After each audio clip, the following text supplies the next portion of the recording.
So our 15-minute prayer break, this is our recap. And this week, the theme for the week was called Well Done.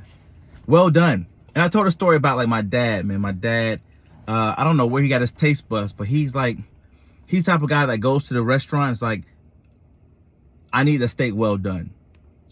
I was like, man, it's a little too charred, bro. Like, but the wildest thing is a lot of times when we're cooking any other meat, like chicken, I need to be well done.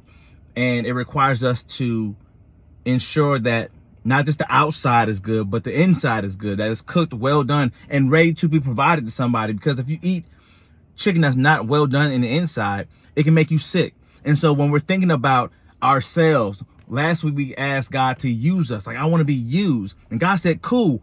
On the outside, you've admitted this. Like, I'm ready to be used. We've admitted it. Like, we want to go there. However, God then starts to cook us, man. And so we start getting cooked. And it's not because it's a bad thing. It's like, if I'm going to use you, I'm going to start using you right now. But in order to use you, I have to make sure the inside is just as ready as the outside. Because sometimes we outwardly state that we're ready to be used by God, but there's things that are happening on the inside that aren't ready to be used. Because once we get into a space where people God's using us for other people, there's some things on the inside that aren't finished, that aren't cooked, that aren't prepared. And so when we start working with other people, we make their situations sick.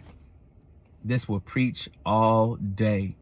We know there's times when we sit here and we dealt with people that weren't fully healed on the inside. They weren't finished on the inside, but it looked good on the outside. So once they got into our lives and we started getting into the meat of situations, the things that weren't finished in them made our situations worse. Think about that time you were with that person, you just thought you were in love, until you realized that they never really healed from some situations that caused them to be angry. Not just regular angry, like abusively angry. Or the times where you realize that the things from their past, they hadn't healed from their parental wounds. They hadn't healed from their church hurt. So you got into a church and you started enjoying and praising God, and then they flipped out. And so we have to understand that we have to be done on the inside, and God's the only person that's going to be able to do that for us. So, well done. And so the first day we talked about the things that are killing us softly. It's that, yes, we get on this call every day for 15 minutes, but what are the things that we also do that maybe aren't in the best direction? You are dealing with. What do you want? Look at this. I'm gonna keep that. Go away. I was just starting to cook up too. Well done.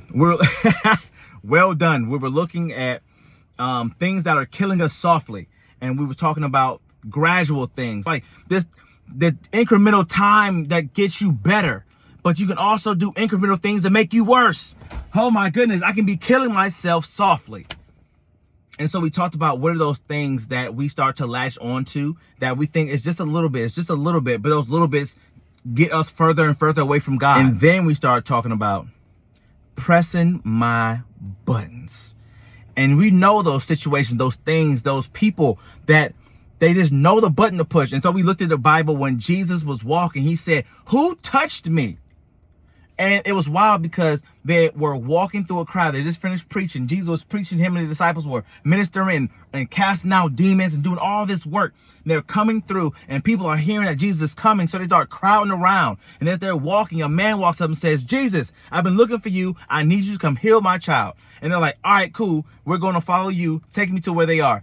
And as they're walking with this man, the crowd is pressing against them. You ever try to walk through a club and not bump nobody? Everybody's bumping into you. They're stepping on your shoes. It's crazy. And as they're walking, people are bumping into the disciples. They're bumping into Jesus. And Jesus stops and says, "Yo, who touched me?" And they said, "Who touched you?" Jesus, everybody is touching you. How do you expect us to know who, what? He said, no. This press felt different. I felt power leaving my body. And so what I'm telling you is there are people that I don't care. I can say the same joke to you, but there's one person who will say that joke that makes you offended. Or there's that one person can touch your ear that makes you feel different. You know what I'm saying? There's the people that are there that can press your buttons. And now the thing is this. It's not about how you react to the button pressing. It's the revelation, the realization that now I get triggered. When you push that button, it takes me back here to where I get triggered. And so now I got to talk to God and say, God, fix that.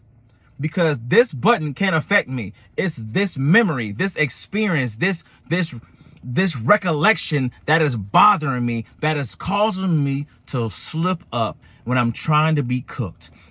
And so God said, I'm going to let those buttons be pressed because the pain you're experiencing is caused by something else. And so let me work on it. Let God work on it. So we got to call to God and say, God, when we feel that button get pressed and what happens here, we have to talk to God so he can fix that.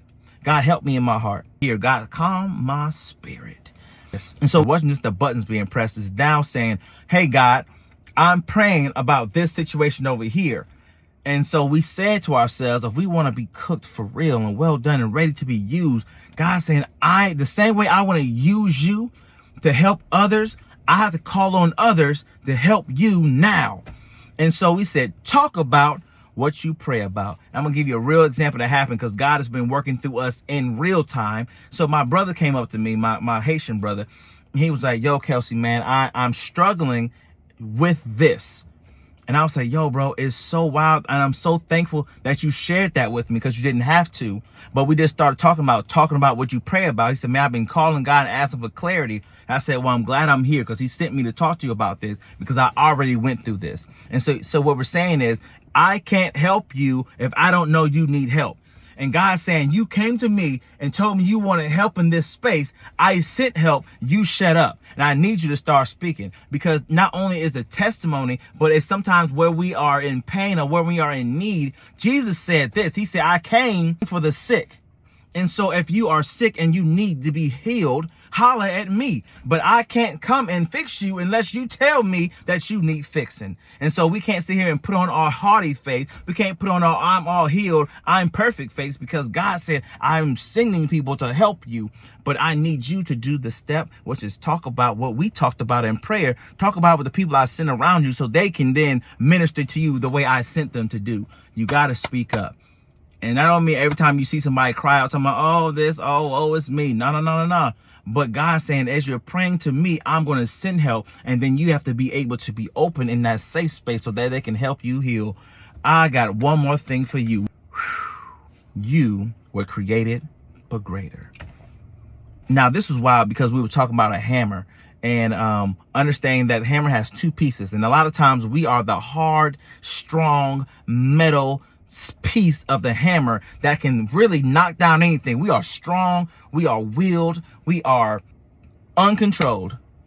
Because when you think about the hammerhead, this that piece with the little fork in the end, that piece right there, yes, you could probably break through glass, but it's like, how do you hold it? How do you make sure that you can control it? You're going to cut your hands up. It's like, how do I use just that? So God's saying, listen, I'm building in you strength and tenacity and toughness, but I need you to be able to control it.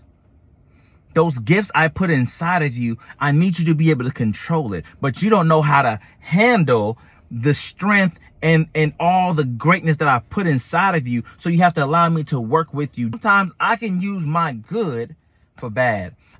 Sometimes I love so hard that I overlove people to the point that I push them away. I smother people with my love. And you're like, man, you can't smother people with love, but you can because you don't have a handle on your gift. What's a hammer without a handle? There's no leverage. There's no control. So as we're looking into this, we have to understand that God is cooking us. We talked about Daniel. There was a law put in place to prevent people to praying to God. And Daniel, knowing this, went to his house, went up to the upper room, opened the door so that everybody could see him, got down on his knees and prayed out the window to God. And when they saw him, they said, he's breaking the law. And the law now says, if you are praying to God, you will be thrown into the lion's den. And so the word said that I'm using you for greater. I just need you to be obedient. And they put him in the lion's den. They said that an angel came in. God put an angel in there that shut the mouths of the lions. And so after a night of him being in the lion's den, the lions had not touched him. When they came and looked back into the den, there Daniel stood. And the king, seeing this, changed the rule for the entire land. He changed the rule that not only will people be praying, but they will be praying to Daniel's God. So sometimes we don't know what our gift is. We know that we got a gift and we're obedient to God, but God's going to give us the ability to handle situations, even when it seems like it's stacked against us, that it will change not just our lives, but the lives of the people around us. And at the end, we were talking about being cooked, but at the very end, God said, well done. Well done.